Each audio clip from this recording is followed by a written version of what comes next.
Today we are going to see the third part of our chapter, that is coordination compound.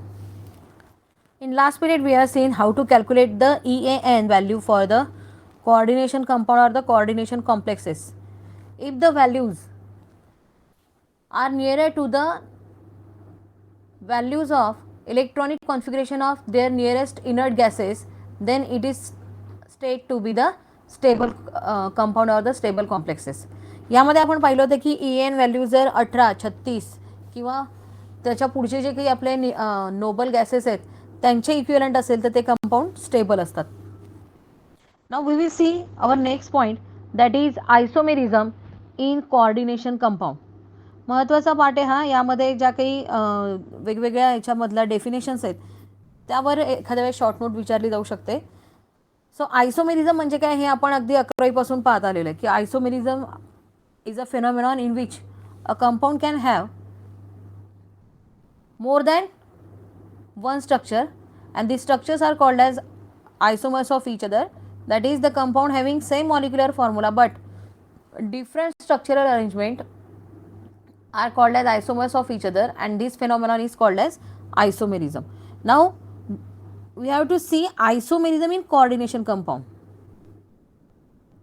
So coordination compound मध्ये जे isomers आहेत, these are the different compounds that have the same molecular formula. Their chemical reactivities and physical properties such as color, solubility and melting points are different. Chemical reactivities त्याचबरोबर त्यांचे जे काही physical properties आहेत तसं त्यांचा colour, solubility, melting point हे जे असतात मात्र ते डिफरंट असतात. सो आयसोमेरिझम इन कोऑर्डिनेशन कंपाऊंडमध्ये आपण एक चार्ट प्रिपेअर केलेला आहे की आयसोमर्स जे आहेत कोऑर्डिनेशन कंपाऊंडमध्ये ते किती प्रकारचे आहेत. तो पहिला जो प्रकार आहे तो आहे स्टिरिओ आयसोमर आणि दुसरा जो प्रकार आहे तो आहे कॉन्स्टिट्यूशनल और it is also called as structural आयसोमर्स. Stereo आयसोमर्स आपण याआधी पाहिलेले आहेत. याचे दोन प्रकार असतात, एक म्हणजे जॉमेट्रिकल आयसोमेरिझम आणि दुसरा असतो ऑप्टिकल आयसोमेरिझम. हे आपण हॅलोजन डेट्यूज ऑफ अल्केनमध्ये सुद्धा पाहिलेले आहे. ऑप्टिकल आयसोमेरिझम म्हणजे काय. जॉमेट्रिक आयसोमर्स जे आहेत त्यांना डायस्टेरिओ आयसोमर्स असंही म्हटलं जातं. सो यांचे परत फर्दर जर आपण क्लासिफिकेशन केलं तर यात आपल्याला आणखीन माहिती की ऑप्टिकल आयसोमर्स जे असतात त्यांनाच आपण दुसरं नाव दिलेलं आहे, that is enantiomers. Now enantiomers that is optical isomers किंवा ऑप्टिकल अँटीपोड्स यांना असं आपण म्हणतो. तर यांच्यामध्ये ऑप्टिकल मिरर इमेजेस जे आहेत ते आपण कन्सिडर करतो. ते आपण ऑलरेडी पाहिलेलं आहे, डेक्स्ट्रो रोटेटरी, लिओ रोटेटरी हे त्याचे टाईप्स आपण आता इथे परत पाहणार आहोत. सो जो दुसरा टाईप आहे स्टिरिओ आयसोमेरिझमला सोडून, that is the constitutional or structural isomerism. याला फर्दर जर आपण क्लासिफाईड केलं तर याचे जे टाईप्स आहेत ते याप्रमाणे येतील. पहिला जो टाईप आहे तो आहे लिंकेज, दुसरा आहे कोऑर्डिनेशन, तिसरा आहे आयनायझेशन आणि चौथा जो टाईप आहे तो आहे सॉल्वेट आयसोमेरिझम. सो सगळ्यात आधी आपण पाहणार आहे तो म्हणजे की स्टिरिओ आयसोमेरिझम म्हणजे काय. तर हा जो चार्ट आहे हा जर तुमचा पार्ट असला तर तुम्ही याच्यातला कुठलाही टाईप जो आहे आयसोमेरिझमचा तो तुम्ही इझिली एक्सप्लेन करू शकता. परत एक वेळ पाहूया आपण. आयसोमेरिझमचे दोन टाईप आहेत कोऑर्डिनेशन कंपाऊंडमध्ये, that is stereo isomerism and constitutional which is also known as structural isomers. Another type is stereo isomer जे ते दोन पार्टमध्ये डिवाइड आहेत, that is geometrical or diastereomers and another type optical isomers or which is also called as enantiomers. Now जे constitutional or structural isomerism आहे त्याचे परत जर आपण क्लासिफाईड केलं तर मेनली चार टाईप आहेत, that is linkage, coordination, ionization आणि सॉल्वेट. हे आपल्याला सेपरेटली वन बाय वन पाहायचं आहे. सगळ्यात आधी आपण पाहणार आहोत ते म्हणजे स्टिरिओ आयसोमर्स म्हणजे काय आहेत. सो जो पहिला टाईप आहे stereo आयसोमर्स, they have same links among constituent, जे त्याचे कॉन्स्टिट्युएंट्स आहेत, कॉन्स्टिट्युएंट ॲटम्स, तर त्यांच्यामध्ये लिंकेज जी असते ती सेम असते. हाऊएवर the arrangement of atom in space are different. Same linkage but arrangement of atom in space is different. याचे परत दोन टाईप आहेत, दॅट इज जॉमेट्रिक और डायस्टिरिओमर्स अँड ऑप्टिकल और इनान्शिओमर्स. सो यातला पहिलं पाहूया आपण, जॉमेट्रिक और डायस्टिरिओमर्स म्हणजे काय. So these are the non super imposable mirror images isomers mostly possible in heterolytic complex. Geometric जी असते याच्यामध्ये जॉमेट्री कन्सिडर करताना गरजेचं आहे की पर्टिक्युलर एखादा ॲटम असेल किंवा बॉन्डिंग असेल तर त्याच्या सभोवताली जे काही 4 व्हॅलन्सीज असतात तर हे हेट्रोलिप्टिक कॉम्प्लेक्सेस आहेत. म्हणजे इथे एकापेक्षा जास्त प्रकार, म्हणजे इथे ए, हा दुसरा ए, हा बी, हा बी, या प्रकारचे वेगवेगळे कॉम्प्लेक्सेस इथे प्रेझेंट असतात. आयदर ते एकाच बाजूला असतील किंवा मग क्रॉसमध्ये पण प्रेझेंट असतात. त्यानुसार जॉमेट्रिकचे परत 2 टाईप पडतात, दॅट इज सीस आणि ट्रान्स. हे आपल्याला ऑलरेडी माहिती आहे. So there are 2 types of geometrical isomerism, that is cis isomer and trans isomer. Cis याचा अर्थ होतो सेम आणि ट्रान्स याचा अर्थ होतो अपोजिट. सो पहिल्यांदा आपण पाहणार ते म्हणजे सीस आयसोमर्स म्हणजे काय. सो जे आयडेंटिकल लिगंड्स किंवा ग्रुप असतात ते ॲडजसंट पोझिशनला असतात किंवा दे ऑक्युपाय ॲडजसंट पोझिशन. म्हणजे सारखे ग्रुप जे असतात ते एकाच बाजूला असतात. वाईल जो सेकंड टाईप आहे आपला which is called as trans isomer, in this identical ligands जे असतात किंवा ग्रुप असतात they occupy the opposite position. Opposite पोझिशनमध्ये ते प्रेझेंट असतात. आता आपण वरती जे एक्झाम्पल दाखवलं हे सीस आयसोमरचं एक्झाम्पल होतं. जर ट्रान्स आयसोमर असेल तर सारखे ग्रुप जे असतात ते अपोजिट डायरेक्शनमध्ये असतात. सो सीस अँड ट्रान्स हे जे आयसोमर्स आहेत they have different properties. They are observed in square planar and octahedral complexes. जर जॉमेट्री कन्सिडर केली आपण तर या प्रकारचे जे काही आयसोमर्स आहेत सीस आणि ट्रान्स आयसोमर हे जनरली स्क्वेअर प्लॅनर आणि ऑक्टायड्रल कॉम्प्लेक्सेस याच्यामध्ये आढळतात. सो यातलं पहिलं बघूया आपण की सीस आणि ट्रान्स आयसोमर जे ते स्क्वेअर प्लॅनर जर समजा कॉम्प्लेक्स असेल तर त्याच्यामध्ये कशा प्रकारे आपण इंडिकेट करू शकतो. स्क्वेअर प्लॅनरमध्ये जे पहिला टाईप आहे तो आहे MA2B2 and MA2BC type which is exist as cis and trans isomers where A, B, C हे जे आहेत हे सगळे काय these are the monodentate ligands आणि M म्हणजे central metal atom or ion. For example हा जो टाईप आहे इथे तर याच्यामध्ये आपण कन्सिडर केले की हा M म्हणजे सेंट्रल मेटल ॲटम आहे, A म्हणजे मोनोडेंटेड लिगंड, हा सुद्धा मोनोडेंटेड लिगंड. इथे 1, 2 आणि 3 टाईप्स आहेत, इथे 2 टाईप्स आहेत. आता यांचे स्ट्रक्चर पहा कशा प्रकारे येतील. सिस प्लॅटिनचं एक्झाम्पल घेतलं आपण PTNH3/2Cl2. This is the type MA2B2 type. सेंटरला आहे central metal atom or ion. जे सारखे ग्रुप आहे ते एकाच बाजूला आहे, hence it is the cis isomer. इथे मात्र जे सारखे ग्रुप आहे ते अपोजिट डायरेक्शनला असल्यामुळे these are the trans isomer. Molecular formula same पण स्ट्रक्चरल अरेंजमेंट डिफरंट. काय डिफरंट आहे तर या स्ट्रक्चरमध्ये जे सारखे ग्रुप आहे ते एकाच बाजूला आहे, ते इथे जे सारखे ग्रुप आहे ते अपोजिट डायरेक्शनला आहे. So this is the major difference between cis and trans isomer. Now we will see what are the difference in their properties. So cis याच्यावरूनच त्याला नाव दिलं आहे सीस प्लॅटिन. तर हा ट्रान्स प्लॅटिन येईल. हा मोर सोल्युबल असतो, polar with non zero dipole moment. Soluble जास्त आहे, पोलॅरिटी पण जास्त आहे आणि non zero dipole moment present असते. वेअर ॲज इकडच्या साईडला जर आपण कन्सिडर केलं तर हा इनॅक्टिव्ह आहे, ट्रान्सफॉर्म जो येतो आणि त्याचबरोबर याची जी डायपोल मोमेंट आहे ती 0. याचा वापर सीस प्लॅटिनचा वापर जो आहे तो it is used in anti cancer treatment. Anti cancer ट्रीटमेंटमध्ये सुद्धा याचा वापर केला जातो. हे आपण ऑलरेडी चॅप्टरच्या सुरुवातीलाच पाहिलं होतं.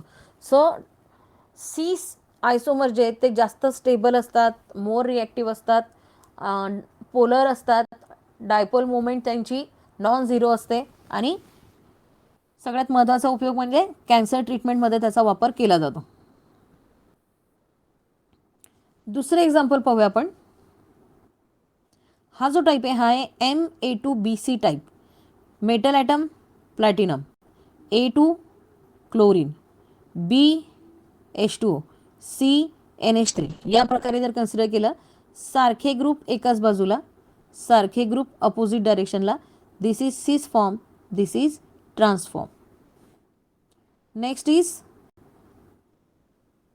सीस आणि ट्रान्सफॉर्म किंवा सीस आणि ट्रान्स आयसोमर्स पाहिजेत इन ऑक्टाहायड्रल कॉम्प्लेक्सेस. इथे जो टाईप येतो आहे MA4B2 टाईप. कोऑर्डिनेशन नंबर जर कन्सिडर केला तुम्ही तर टोटल लिगंडची संख्या इथे 6 होते.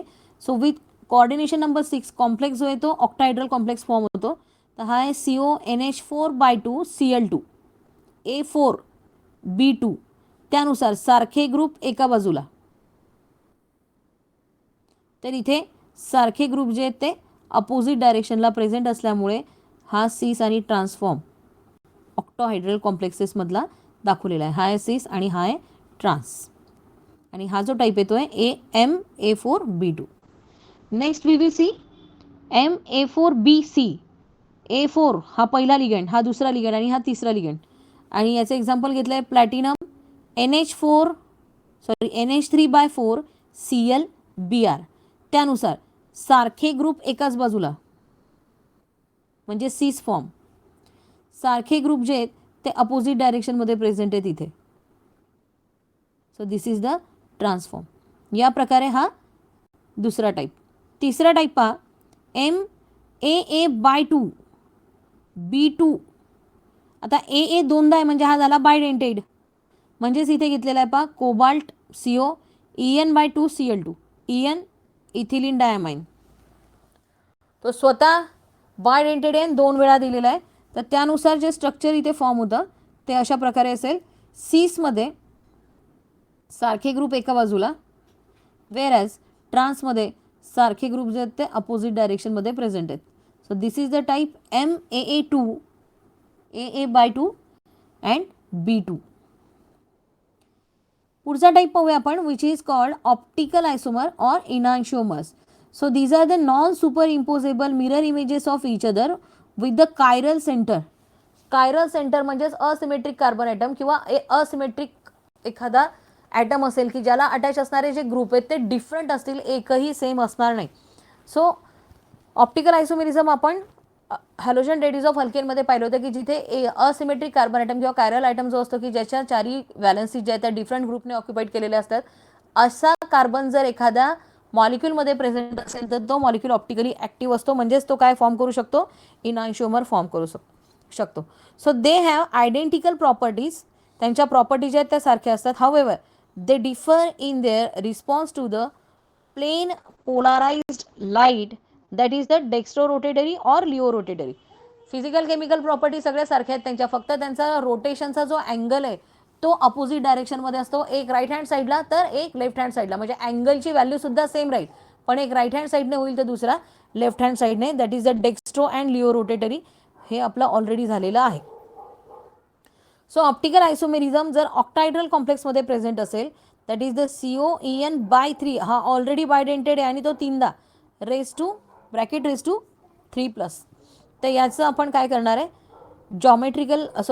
Optical mirror image that is the enantiomer काढणार आहे. तर मध्ये जर आपण हा मिरर कन्सिडर केला तर हा जर D फॉर्म असेल तर हा त्याचा exactly opposite that is the L form.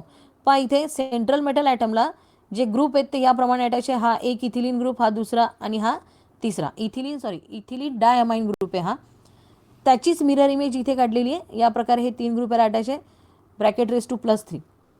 आता ऑक्टायड्रल कॉम्प्लेक्सेस जे असतात they can exist as both geometric and optical isomerism. दोघी फॉर्ममध्ये ते प्रेझेंट असतात ऑक्टायड्रल कॉम्प्लेक्सेस.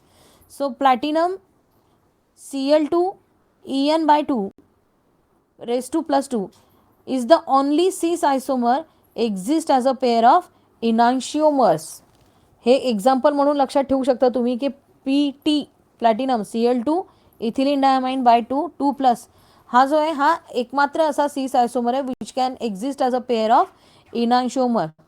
पाहता इथे याचं सिस आयसोमर जो आहे तो D फॉर्ममध्ये पण प्रेझेंट आहे आणि L फॉर्ममध्ये सुद्धा प्रेझेंट आहे. म्हणजेच काय तर इनान्शिओमेरिक फॉर्ममध्ये हा सिस फॉर्म प्रेझेंट आहे. दॅट इज सारखे ग्रुप एकाच बाजूला, इकडे सुद्धा सारखे ग्रुप एकाच बाजूला. फक्त ही इमेज जी आहे, ही दुसरी इमेज जी आहे ही याचं काय इथे मिरर इमेज आहे. म्हणजे इथे जर आपण हा मिरर कन्सिडर केला तर त्याच्या समोर ही इमेज येणार आहे. तर हे दोघी पण सिस आहे, D पण आणि L पण. सो याचा ट्रान्सफॉर्म जर आपण काढला तर ते याप्रमाणे येईल की सारखे ग्रुप जे ते अपोजिट डायरेक्शनला याप्रमाणे येतील. सो हा त्याचा ट्रान्सफॉर्म आहे. आणि हा मात्र जर आपण मिरर इमेजच्या फॉर्ममध्ये दाखवण्याचा प्रयत्न केला तर तो इथे येऊ शकणार नाही, कारण सेम स्ट्रक्चर येईल आणि त्यामुळे तो मिरर इमेज फॉर्म करू शकणार नाही. नेक्स्ट पाहूया आपण की स्क्वेअर प्लॅनर जो आहे complex it do not show enantiomers since they have mirror plane and axis of symmetry. हाच पॉईंट मी आत्ता सांगितला की हा जो स्क्वेअर प्लॅनर कॉम्प्लेक्स आहे इथे समजा आपण याची मिरर इमेज काढण्याचा प्रयत्न केला तर हा Cl Clच्या जागी येईल, हा Cl जसाच्या तसा येईल, हा En जसाच्या तसा आणि इथिलीन सुद्धा जसा. म्हणजे हा सिमेट्री दाखवतोय, त्यामुळे हा मिरर इमेज फॉर्म करू शकणार नाही. जसं आपण आरशासमोर आपला राईट हँड जर समजा दाखवला तर तो तिकडे ॲक्च्युली लेफ्ट हँड दिसतो. लक्षात येते? म्हणजेच तिथे कायरॅलिटी असणं गरजेचं आहे. पण जर समजा आरशासमोर तुम्ही पेन धरला किंवा रबर धरलं किंवा मोबाईल धरला तर त्याची लेफ्ट हँड साईड किंवा राईट हँड साईड हे फक्त फ्रंट पाहून कळणार नाही आहे. म्हणजेच ते काय, त्याच्यामध्ये सिमेट्री प्रेझेंट असते. किंवा तुमचा खाण्याचा चमचा असेल, तो जर तुम्ही आरशासमोर धरला तर त्याला सिमेट्री असल्यामुळे त्याचं लेफ्ट आणि राईट ही बाजू आपल्याला समजणार नाही किंवा तो इनॅन्शियोमर आयसोमर दाखवणार नाही आहे. नेक्स्ट पॉईंट पाहूया आपण. That is the structural isomers, म्हणजेच constitutional isomers. Different linkages present असतात, पण सेम कॉन्स्टिट्युएंट ॲटम्स असतात आणि सेम केमिकल फॉर्म्युलेसुद्धा प्रेझेंट असतात. म्हणजे यांच्यामध्ये फक्त लिंकेजेस वेगळे आहेत, अदरवाईज केमिकल प्रॉपर्टी फॉर्म्युले हे सेम असेल. यांना जर फर्दर क्लासिफाईड केलं तर याच्यामध्ये 4 टाईप आहेत. That is the linkage isomer, ionisation isomer, coordination isomer आणि सॉल्वेट आयसोमर. काय ते आपण वन बाय वन पाहू आता. Linkage आयसोमर. These isomers are formed when the ligand has 2 different donor atoms. It coordinates to the metal via different donor atoms. Ambidentate ligand हा जो आपण type पाहिला त्याच्याच बेसिसवर हा लिंकेज आयसोमर जो आहे तो बेस्ड आहे. कसं तर याच्यामध्ये फॉर्म्युला वगैरे सगळं सारखं असणार, फक्त लिंकेज कुणासोबत फॉर्म होते, कुठल्या डोनर ॲटम सोबत फॉर्म होते. कारण एकाच वेळी 2 ॲटम असल्यामुळे दोघांपैकी नेमकं एकाच सोबत फॉर्म होणार आणि त्यामुळे तो 2 प्रकारचे आयसोमर्स इथे फॉर्म करू शकतो. फॉर एक्झाम्पल जसं NO2 आहे, तर NO2 मध्ये दोन डोनर ॲटम्स आहेत, एक म्हणजे नायट्रोजन आणि दुसरं आहे ऑक्सिजन. तर ह्यामध्ये आपण जर समजा आयसोमेरिझम दाखवलं तर तो या प्रकारे येईल. CONH3/5 NO2 bracket raise to 2+ and याचाच लिंकेज आयसोमर जो आहे तो सुद्धा हाच असेल. फक्त NO2च्या जागी आपण आधी लिहिणार ONO. म्हणजे इथे जी बॉन्डिंग आहे ती नायट्रोजनमुळे होते, इथली जी बॉन्डिंग आहे ती नायट्रोजन सोबत आहे, तर इथली जी बॉन्डिंग आहे ती ऑक्सिजन सोबत आहे. त्यामुळे लिंकेज आयसोमर म्हणजे काय, तर ज्या लिगेंडमध्ये 2 different atoms donor atom present असतात त्याच्यानुसार याचे 2 टाईप असतात. दुसरा प्रकार पाहूया आपण, which is called as ionisation isomer. Ionise होत आहे म्हणजेच it involves the exchange of ligands between coordination and ionisation sphere.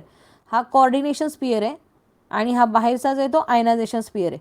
तर हा जो पहिला फॉर्म्युला दाखवला इथे CONH3/5 SO4 ब्रॅकेटच्या बाहेर Br, याचंच दुसरं एक्झाम्पल जे ते याच्यामध्ये सेम आहे, फक्त इथे Br आतमध्ये घेतलेला आहे तर SO4 हा बाहेर आहे. जर आपण याला डिझॉल्व केलं तर हा आयनाइज होईल in the form of CONH3/5 SO4+ आणि Br minus. Wear as the second is CONH3/5 Br SO4. CONH3/5 Br आतमध्ये राहील आणि SO4 इथे बाहेर राहील. तर या प्रकारचे जे आहेत आयसोमर्स ज्यांच्यामध्ये कोऑर्डिनेशन स्पियर आणि आयनायझेशन स्पियर यांच्यामध्ये लिगंडची देवाणघेवाण होते किंवा एक्सचेंज होतं, त्यालाच आपण म्हणणार आहेत आयनायझेशन आयसोमर. तिसरा जो टाईप आहे, this is called as coordination isomers. They show exchange of ligands between cationic and anionic spheres of different metal ions.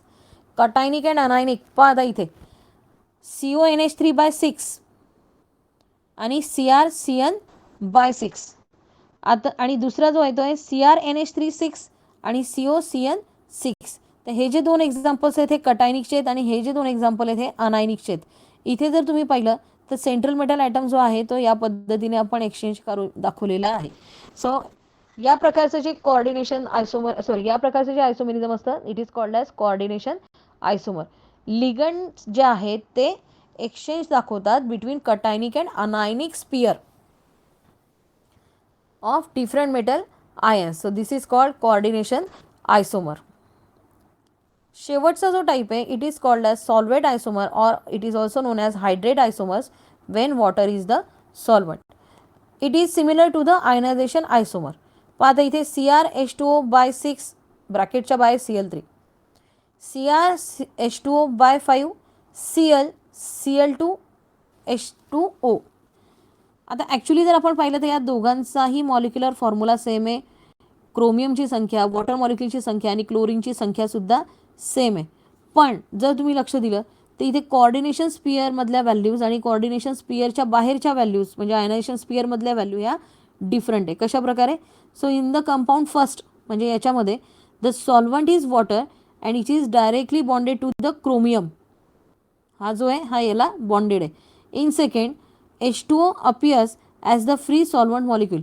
H2O इथे आहेच पण एक मॉलिक्यूल जो आहे तो फ्री फॉर्ममध्ये सुद्धा प्रेझेंट आहे.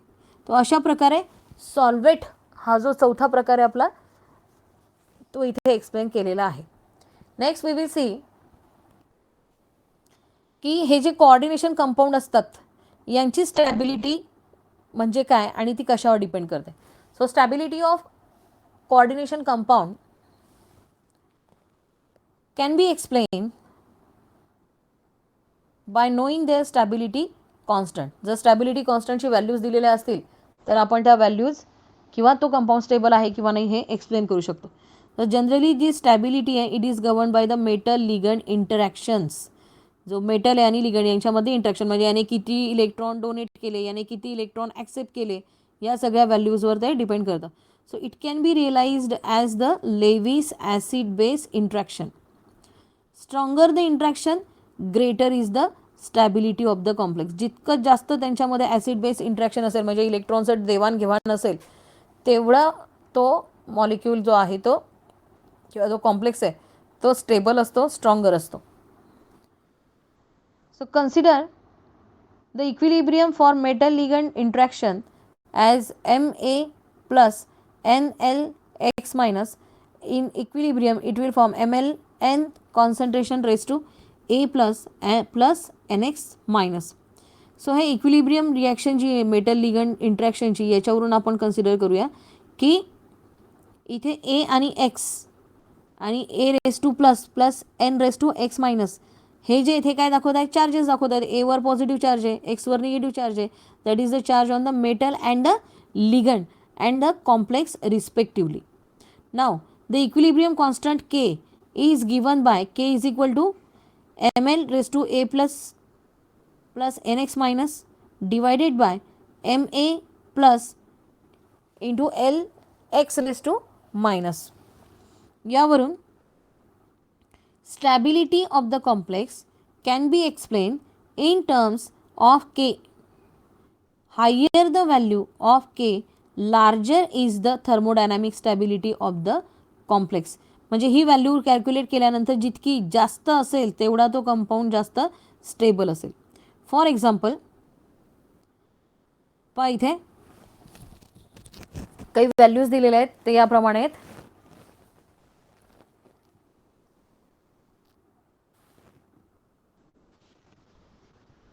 Ag plus 2Cn minus it will form AgCn by 2 minus which has a K value, that is the stability constant is 5.5 into 10 raised to 18.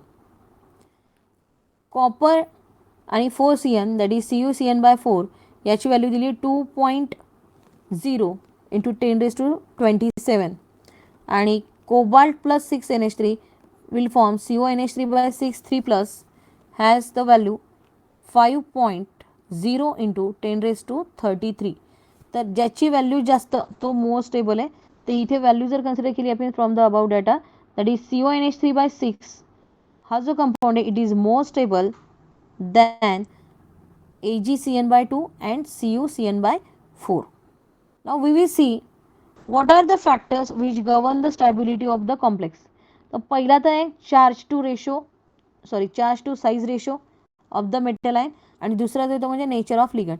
म्हणजे मेटल पण महत्त्वाचं आहे आणि लिगंड सुद्धा महत्त्वाचं आहे. कुठला चार्ज आहे, चार्ज टू साईज रेशो काय आणि नेचर कसं आहे लिगंडचं ते महत्त्वाचं इथे. So charge to size ratio जर आपण कन्सिडर केला आयनचा तर जितका जास्त हायर रेशो तो असेल तेवढी ग्रेटर त्याची स्टॅबिलिटी असते for the divalent ion. For example इथे ऑर्डर दिलेली आहे which is also known as Irving William order. यामध्ये कॉपर Cu2+ हा सगळ्यात जास्त चार्ज टू साईज रेशो दाखवतो. Then Ni then CO, then Fe, then Mn and CD in the last. That is copper, nickel, cobalt, iron, manganese and cadmium. याच्यावर एक प्रश्न विचारला जातो की explain Cu2+ forms stable complexes than CD2+.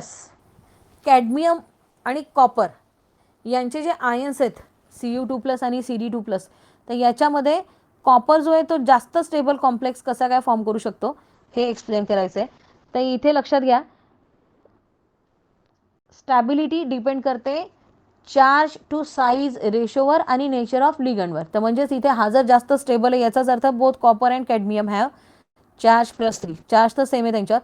हाऊएव्हर ionic radius जर तुम्ही consider केला तर कॉपरचा तो आहे 69 पिकोमीटर, वाईल कॅडमियमचा आहे 97 पिकोमीटर.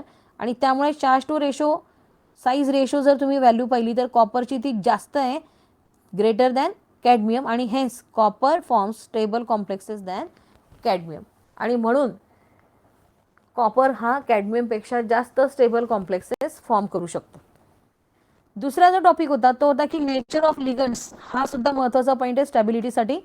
सो नेचर ऑफ लिगंडमध्ये the ligands which can easily donate electron pair to the central metal atom forms more stable complexes. याचाच अर्थ लिगंड जितक्या इझिली इलेक्ट्रॉन पेअर डोनेट करेल सेंट्रल मेटल ॲटमला तेवढा तो कंपाऊंड जास्त स्टेबल असतो. आणि इलेक्ट्रॉन डोनेट करतो याचाच अर्थ काय, तो इलेक्ट्रॉन पेअर डोनर आहे, म्हणजेच लेविस कन्सेप्टनुसार बेस आहे. तर याचाच अर्थ त्याची जी बेसिसिटी आहे ऑफ द लिगंड ही महत्त्वाची आहे. तर लिगंड जे स्ट्रॉंग बेस फॉर्म करतात तेच जे आहेत मोर स्टेबल कॉम्प्लेक्सेस फॉर्म करतात. Stronger the base more stable is the complex. कारण जितका तो जास्त बेसिक असेल तेवढा तो जास्त इलेक्ट्रॉन पेअर इझिली डोनेट करू शकतो अँड स्टेबल कंपाऊंड फॉर्म करू शकतो. So these are the two important factors which affect the stability of coordination compound. Next we will see some theories about bonding in complexes. आणि यामध्ये दोन महत्त्वाच्या theories आपल्याला सिलेबसमध्ये दिलेल्या आहेत, that is the VBT and CFT. VBT means valence bond theory, wear as CFT means crystal field theory. यापैकी आपला जो रिड्यूस सिलेबस आहे त्याच्यामध्ये CFT हा काढलेला पॉईंट आहे, त्यामुळे आपण ते पाहणार नाही. आपल्याला डिटेलमध्ये पाहिजे ते फक्त VBT, that is the valence bond theory. So valence bond theory हा पॉईंट आपण ऑलरेडी 11वीत केमिकल बॉन्डिंग या चॅप्टरमध्ये पाहिलेला आहे, त्यामुळे याचं बेसिक नॉलेज तुम्हाला आहे, असं नाही की हा नवीन पॉईंट आहे आणि काही माहीत नाही याबद्दल. व्हॅलेन्स बॉन्ड थिअरी म्हणजे काय ते आता आपण पाहूया. So VBT is based on a concept of hybridization. The hybrid orbitals helps us to describe the structure of coordination compound. Hybrid orbitals कसे फॉर्म होतात, इलेक्ट्रॉन कॉन्फिगरेशन कशा प्रकारे आपण लिहितो, ते मिक्सिंग कसं होतं, हायब्रिड ऑर्बिटल्स कसे फॉर्म होतात, कुठल्या प्रकारचं हायब्रिडायझेशन त्याच्यामध्ये आपण एक्सप्लेन करू शकतो, हे सगळं आपलं ऑलरेडी 11वी झालेलं आहे. The steps involved in describing bonding in coordination compound using VBT are given as below. काय काय स्टेप्स फॉलो करायला लागतात ते पहा. पहिली स्टेप आहे metal ion provides vacant D orbital for formation of coordination bonds with the ligand. आता central metal item आहे, याला अटॅच असणारे डिफरंट ग्रुप्स असतील, मे बी ते 4 असतील किंवा 6 असतील. तर हे लिगंड ज्यावेळी इलेक्ट्रॉन पेअर डोनेट करतात आणि हा मेटल आयन तो ॲक्सेप्ट करतोय, इलेक्ट्रॉन पेअर ॲक्सेप्ट करतोय ती त्याच्याकडे, तर त्यावेळी त्याच्याकडे वॅकंट ऑर्बिटल असणं गरजेचं आहे. म्हणजे याने इलेक्ट्रॉन डोनेट केला तर याला ॲक्सेप्ट करण्यासाठी वॅकंट जी जागा आहे ती असणं गरजेचं आहे. आणि त्या वॅकंट जागेवर मग तो ते इलेक्ट्रॉन जे आहेत ते ॲडजस्ट करून स्टेबल कॉन्फिगरेशन मिळवेल आणि लिगंड्स आणि मेटल यांच्यामध्ये बॉन्ड फॉर्म होईल. तर पहिली स्टेप जी ते वॅकंट डी ऑर्बिटल जे ते फॉर्म करणं. दुसरं जे की जे वॅकंट डी ऑर्बिटल्स असतात along with S and P orbitals of the metal ion take part in hybridization. ते सुद्धा हायब्रिडायझेशनमध्ये पार्टिसिपेट करतात. फक्तच डी नाही तर S आणि P ऑर्बिटलसुद्धा वॅकंट डी ऑर्बिटलमध्ये पार्टिसिपेट करतात. Number of vacant hybrid orbitals form is equal to the number of ligand donor atoms which is equal to the coordination number of the metal. किती vacant hybrid orbitals form झालेले ही संख्या आहे ही equal to असते to the number of ligand donor atoms which is equal to the coordination number of the metal. म्हणजे coordination number जर 6 असेल तर तो 6 प्रकारच्या लिगंडला अटॅच असेल. सो एक लिगंड जो आहे तो 2 इलेक्ट्रॉन जर डोनेट करत असेल तर 6 जे ते किती डोनेट करतील, 6 जे ते डोनेट करतील टोटल 12 इलेक्ट्रॉन्स याप्रमाणे. Overlap between the vacant hybrid orbitals of the metal and the filled orbital of the ligand leads to formation of the metal ligand coordination bond.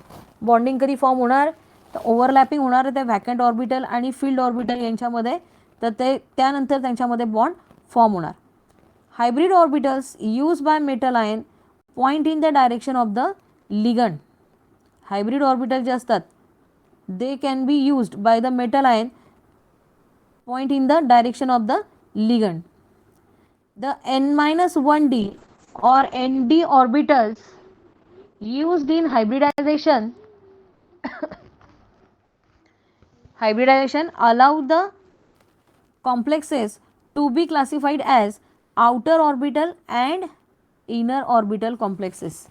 म्हणजे जे हायब्रिडायझेशन होतं आहे त्यामध्ये कुठलं ऑर्बिट वापरलं गेलेलं आहे, एन डी की ND-1 म्हणजे शेवटचं की त्याच्या जस्ट एक आधीचं, आउटर की इनर. तर यानुसार 2 प्रकारचे कॉम्प्लेक्सेस असतात, आउटर ऑर्बिटल कॉम्प्लेक्स आणि inner orbital complexes.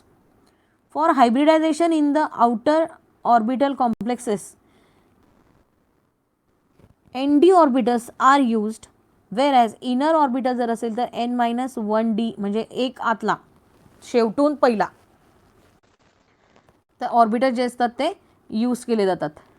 The type of hybridisation decides the structure of the complex. For example D2sp3 which has octahedral complex, म्हणजे डी ऑर्बिटल जे ते किती यूज केले गेले, 2, एक S आणि 3 P. Now we will see what are the different steps to understand metal ligand bonding. Metal ligand bonding जर तुम्हाला काढायची असेल तर त्यासाठी काही स्टेप्स आहेत. सगळ्यात पहिली स्टेप ती म्हणजे find the oxidation state of central metal ion. जो तुमचा सेंट्रल मेटल ॲटम आहे कॉम्प्लेक्समधला, सगळ्यात आधी त्याची ऑक्सिडेशन स्टेट कॅल्क्युलेट करा किंवा फाइंड करा. कशी करायची ते आपण ऑलरेडी पाहिलेलं आहे आधीच्या एक्झाम्पल्समध्ये. Total charge on the coordination number is equal to आतमध्ये जे लिगंड्स आणि सेंट्रल मेटल ॲटम प्रेझेंट आहे त्यांच्या दोघांच्या चार्जेसची टोटल म्हणजे total charge on the complex, त्यावरून आपण ही व्हॅल्यू काढू शकतो. Now second is write the valence shell electronic configuration of metal ion. जो मेटल आयन आहे त्याची काय करायची, इथे आपल्याला इलेक्ट्रॉनिक कॉन्फिगरेशन लिहून काढायचं. व्हॅलन्स शेल इलेक्ट्रॉनिक कॉन्फिगरेशन, सगळं कॉन्फिगरेशन लिहिण्याची गरज नाही. 1s2 2s2 असं एवढं सगळं न लिहिता फक्त ज्या व्हॅलन्स शेल आहे, आणि मेटल आयन असल्यामुळे डी ऑर्बिटल्स म्हणजे 3D 5 आहे 6 आहे 8 आहे का 9 आहे ते त्यानुसार फक्त शेवटची जी त्याची व्हॅलन्स शेल इलेक्ट्रॉन आहे त्याचं कॉन्फिगरेशन लिहायचं आहे. त्यानंतर see whether the complex is low spin और हाय स्पिन. आता हे कशावर ठरतं की लो स्पिन आहे का हाय स्पिन, तर लो स्पिन कॉम्प्लेक्स असतील किंवा हाय स्पिन कॉम्प्लेक्स असतील तर ऑर्बिटल मिक्सिंग कधी झालेलं आहे